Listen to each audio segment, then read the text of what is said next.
Hola, ¿qué tal, amigos de Retrologando? Te encuentras en uno de esos vídeos que estamos dedicando al fomento de la lectura, por lo menos a nuestra pequeña aportación y sobre todo como homenaje y también para celebrar el Día del Libro, que será el 23 de abril. Es verdad que esto se puede ver en cualquier momento, pero lo cierto es que nuestro presente nos encontramos confinados por la alerta sanitaria que desgraciadamente está azotando, bueno, no solamente nuestro país, sino prácticamente el planeta entero. El COVID-19, el coronavirus, del cual esperamos salir pronto.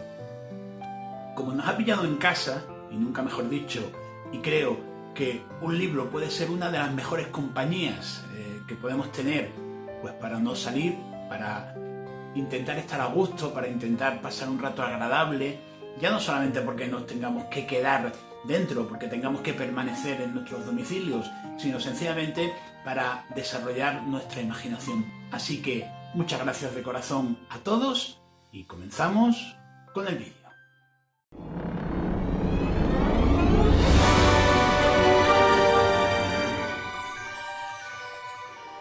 Hola, hoy pues siguiendo con esta efeméride de la ocasión del Día Mundial del Libro, pues vamos a asistir a la lectura de un relato maravilloso del creador, del padre del género negro en la narrativa, que es Dashiell Hammett. Dashiell Hammett, a quien dedicamos un vídeo en el canal, pues sobradamente conocido para no tenerlo que presentar aquí, el autor del Halcón Maltés, el autor de Cosecha Roja, de esas maravillas del hombre delgado, el introductor de la violencia en la novela policíaca, así como de lo que es el elemento social y crítico respecto al mundo en el que vive, en el que deambula y en el que se centran sus acciones narrativas.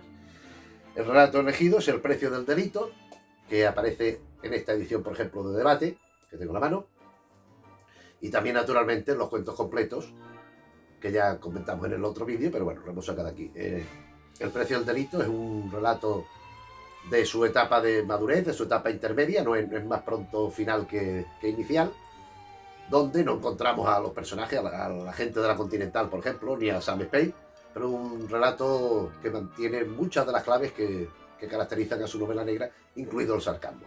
Vamos a verlo.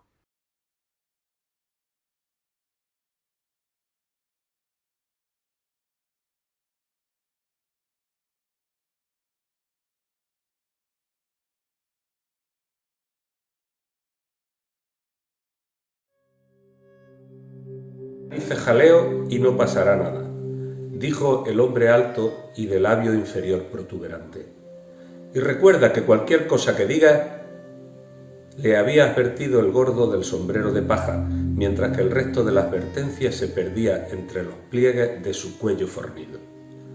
Una arruga de interrogación redujo el nada amplio espacio entre las cejas de Tom Doody y el arranque de su cuero cabelludo.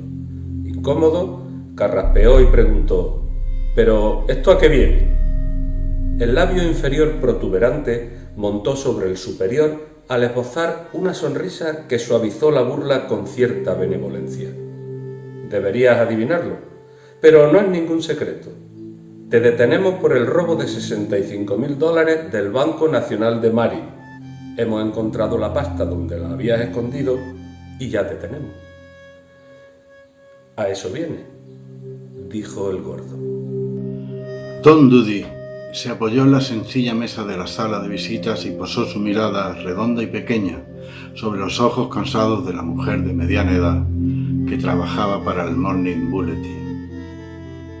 Señorita Embers, ya he cumplido 3 años y medio aquí y todavía me quedan casi otros 10, teniendo en cuenta lo que deben reducirme por buena conducta. Supongo que pensará que es mucho tiempo. Bueno, pues no lo lamento ni un solo minuto. Dejó pasar unos instantes para que aquella sorprendente aseveración calara debidamente, y luego volvió a inclinarse sobre la mesa, apoyándose en la palma de las manos con los dedos separados. Yo entré aquí, señorita Embers, por revientacajas, cogido por primera y única vez en 15 años de delincuencia. Voy a salir completamente reformado y con un único objetivo en la vida: hacer todo lo que pueda para impedir que otros sigan mis pasos. Estoy estudiando y en eso me ayuda el capellán, para que luego, cuando salga, sepa leer y escribir de manera que mi mensaje pueda llegar a todos. En la escuela, cuando era un crío, se me daba bien recitar y hacer discursos, y creo que volveré a hacerlo bien. Voy a ir a lo largo y ancho del país, aunque tenga que viajar en trenes de mercancías, para contar mi experiencia como delincuente y explicar cómo divisé la luz aquí, en la cárcel. Yo sé lo que es eso, y hay mucha gente que a lo mejor no escucharía a un predicador o a nadie, pero que me escuchará a mí. Sabrán que sé de qué hablo, que yo he pasado por eso, yo, el ladrón del Banco Nacional de Marine y de otros muchos. Estuvo a punto de que le absolvieran, ¿no?, preguntó Evelyn Embers. Sí, casi, dijo el preso. Y tan cierto como que estoy aquí sentado, señorita Ember, que doy gracias a Dios de que me condenara. Se detuvo intentando detectar la sorpresa en los ojos gris difuso que le miraban desde el otro lado de la mesa. Luego prosiguió. Pero, por eso, porque si no hubiera sido por la oportunidad de conocerme y de pensar que este sitio me ha proporcionado, podía haber seguido sin parar, sin darme cuenta de lo que significa ser cristiano y saber la diferencia entre el bien y el mal. Aquí en la cárcel he encontrado la libertad, sí, la libertad. Por primera vez en mi vida, la libertad de los lazos del delito y del vicio y de la autodestrucción. Y con esta paradoja se quedó callado. ¿Tiene algún otro plan de vida para cuando salga de aquí?, preguntó la mujer. No. Eso queda muy lejos. Pero voy a emplear lo que me quede de vida en difundir la verdad sobre el delito, tal y como yo lo conozco, aunque tenga que dormir en el arroyo y comer pan mohoso. Pues claro que es un farsante, dijo Evelyn Embers acercando la máquina de escribir mientras colocaba un folio en el carro. Pero da para una historia tan buena como cualquier otra. Con lo cual escribió una columna sobre Tom Doody y su cambio de actitud, y precisamente por la evidencia que subyacía en aquella resolución se tomó muchas molestias con el relato, dorando lo más lastimoso de toda aquella palabrería y guarneciendo al sujeto con no pocos atractivos. Durante varios días, después de publicada la historia, fueron llegando cartas de lectores a la sección de cartas al director, comentando lo de Tom Doody, haciendo sugerencias de muy diversa índole. Y hasta el reverendo Randall Gordon Rand convirtió a Tom Doody en objeto de uno de sus sermones dominicales. Y después, un camión de mudanza atropelló de muerte a John G. Kelleher, que vivía en el 1322 de Britton Street, cuando éste salvaba la vida, apartándola de un empellón, a la pequeña de 5 años, Fair Beard, hija de Louis Beard, inquilino del 1304 de Britton Street. Por ahí se supo que a Kelleher se le había condenado por robo hacía unos años y que en el momento del accidente se encontraba en libertad bajo palabra. Evelyn Embers escribió una columna sobre Kelleher y su esposa, pequeña y de ojos negros, y con dudosa pertinencia mencionó a Tom Doody en el último párrafo. El Chronicle y el Intelligencer publicaron sendos editoriales en los que esgrimían la muerte de Kelleher como prueba de la bondad del sistema de libertad bajo palabra. La tarde anterior a la reunión ordinaria de la Comisión Estatal de Libertad Condicional, el equipo de rugby de la Universidad Estatal, en el cual militaban fervorosamente 3 de los miembros de la comisión, remontó el partido en el último tiempo, obteniendo la victoria. A Tom Doody se le concedió la libertad bajo palabra. Desde su habitación del tercer piso del Hotel Chatham, Tom Doody podía ver uno de los carteles. Letras rojas y negras sobre una mancha blanca de 5 por 10 daban cuenta de que Tom Doody, revientacajas reformado de considerable renombre, hablaría en el teatro lírico todas las noches durante una semana sobre el precio del delito. Tom Doody inclinó la silla hacia adelante, apoyó los codos en el alféizar y estudió el cartel con ojos indulgentes. La cartelera estaba bien, aunque se la había imaginado con su foto, pero Fincher no había demostrado ningún entusiasmo ante su insinuación, y allí se hacía lo que Fincher decía. Fincher era de fiar. Por un lado, el contrato que Fincher le había hecho, un buen centenar de dólares a la semana, más de lo que había esperado cobrar. Por otro, estaba el joven al que Fincher había contratado para darle forma a la conferencia de Tom Doody. No cabía duda de que la conferencia estaba ya como era debido. Comenzaba hablando de su infancia en el seno de una familia cariñosa, proseguía con su presentación a la sociedad alegre a través de bailes y billares y continuaba después en un crescendo de delitos vagos, pero delitos al fin y al cabo, y cada vez peores, hasta llegar al magnífico clímax del robo de los $65.000 del Banco Nacional de Marine, con la consiguiente detención y condena y la nueva vida que se le había revelado un día mientras trabajaba en el taller de yute de la cárcel. Luego venía un bajón, con la descripción de las miserias de la delincuencia y de las glorias de estar a bien con el mundo, pero el plato fuerte de la conferencia era el relato de las 1001 noches de delitos. Bueno, lo que el auditorio quería escuchar.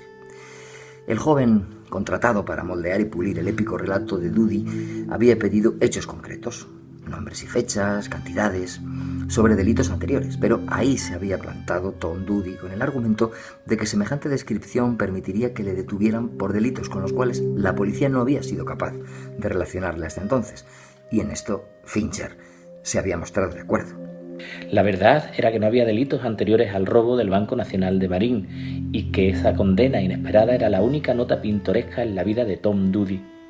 Pero era demasiado listo como para decírselo a Fincher. En el momento de su detención, tanto los periódicos como la policía, la cual, por razones bastante obvias, calificaba a todo delincuente detenido de tipo fervorosamente dedicado a su labor, habían sacado a la luz centenares de robos y hasta 1 o 2 asesinatos en los cuales Tom Doody podría haber estado implicado.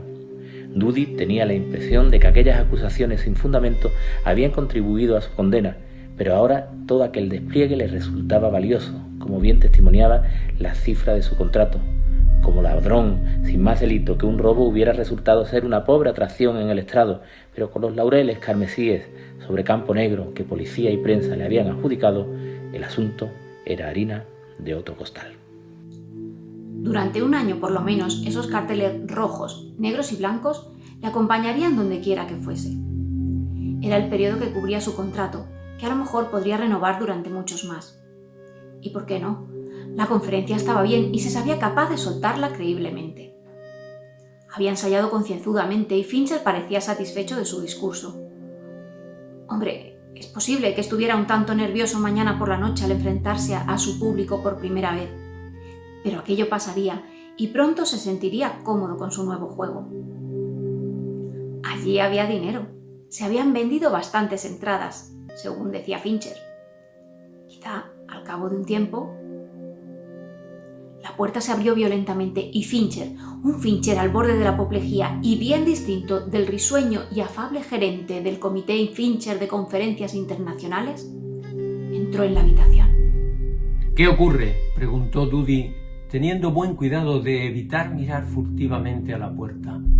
¿Qué ocurre?, repitió Fincher, aunque su voz era un rugido. ¿Qué ocurre? Blandía el periódico enrollado a modo de porra ante la cara de Doody. Te voy a enseñar lo que ocurre. Parecía flagelarse, reiterando la pregunta de su excondenado a fin de enfurecerse con mayor vehemencia, tal y como dicen que hacen los leones con su cola. Estiró el periódico, aplanó unos pocos centímetros cuadrados de su superficie y se lo metió a Tom Doody por las narices, el índice vigoroso como una señal en mitad de la página. Tom Doody se echó hacia atrás hasta que tuvo los ojos a una distancia suficiente como para enfocar lo impreso en torno al dedo de su empresario. Por la policía, Tom Doody al que se concedió libertad bajo palabra hace unos días, después de cumplir casi 4 años por el robo de $65.000 del Banco Nacional de Marín, ha sido completamente exculpado del susodicho delito gracias a la confesión de Walter Badley en su lecho de muerte. ¿Quién? Eso es lo que ocurre. Chilló Fincher una vez que Tom Doody dejó de mirar el periódico y hubo posado sus ojos miserables en el suelo. Y ahora quiero que me devuelvas los $500 que te anticipé. Tom Doody se rebuscó los bolsillos con una diligencia que apenas enmascaraba su desesperación y sacó algunos billetes y un puñado de monedas. Fincher se lo arrebató de las manos y lo contó con rapidez. $231.40, anunció. ¿Dónde está el resto? Tom Doody intentó decir algo, pero se limitó a murmurar. Con murmullitos no vamos a ninguna parte, le gruñó Fincher.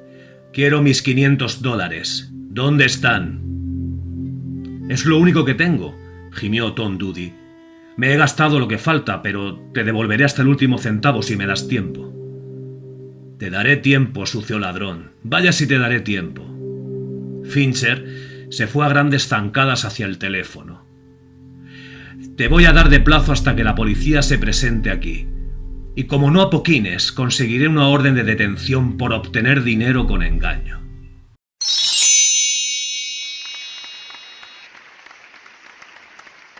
Estupendo. Estupendo, ¿eh? Es que esto es una maravilla, ¿verdad, Sir Hammett? Y bueno, fíjate que para la ocasión, qué maravilla de lectores hemos tenido. Según han ido apareciendo, han sido Chema del Barco, Antonio Beneveo, Carmen Ruiz Mingorance, Antonio Ismael, Andrea Pérez, José Manuel Motos, Jordi Vidal, Pepe Viñuela, Antonio Miguel Morales, Cristina de Mora, Francisco Morales Lomas, Miguel Pegado.